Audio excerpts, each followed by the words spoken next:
personne s'en va. Je vais parler des tarifs Netflix qui augmentent encore et qui passent donc pour le forfait standard Oui, avec pub de 5,99 à 7,99, c'est une OK, augmentation de 2 euros. ça va. Pour la formule standard, on passe à 14,99, donc c'est une augmentation de 1,50 € Ça et va. pour le forfait premium, on passe à 21,99 plus 2 euros et on franchit la barre symbolique des 20 € par mois. Pour du Ploups. 4K. Bah, l'augmentation Oui, en elle-même, elle est pas grave, c'est le prix que c'est tu payes à la c'est le fin, pourcentage quand même qui est assez impressionnant parce que du Ouais. coup, j'ai fait le calcul depuis le début de Netflix. Waouh, Donc sur le premium, on est passé à plus 10 euros, ce qui fait plus 83%. quasi doublé, quoi. Voilà. Sur le standard, plus 66%. Et sur le standard avec pub, qui est assez récent quand même, Oui. plus 33%. OK. En une seule augmentation quand même. Oui. Voilà. Donc ça commence à piquer un peu.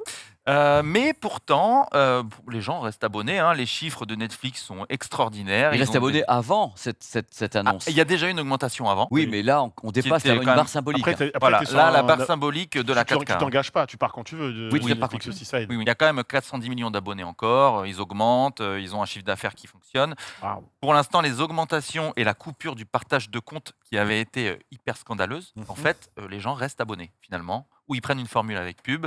Il y a eu les chiffres en Espagne, par exemple, avant que ça arrive en France, du partage de comptes qui était coupé.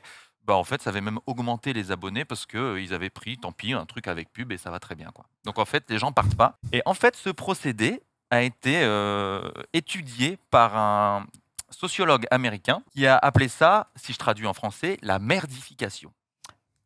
Yes. Voilà.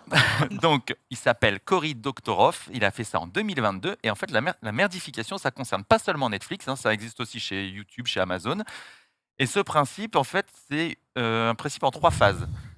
Les entreprises comme Netflix, elles vont lancer un service pas cher, avec beaucoup de qualité, pour quitte à faire avoir des pertes. C'est pas grave.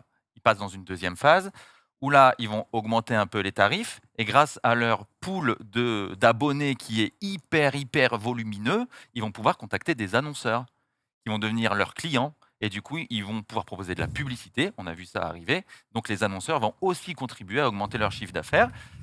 Et une fois que tout ça est bien fait, que les annonceurs sont dépendants de Netflix, que les clients sont habitués à Netflix, bah là, ils vont passer dans la phase vraiment d'explosion où ça va être que de la rentabilité.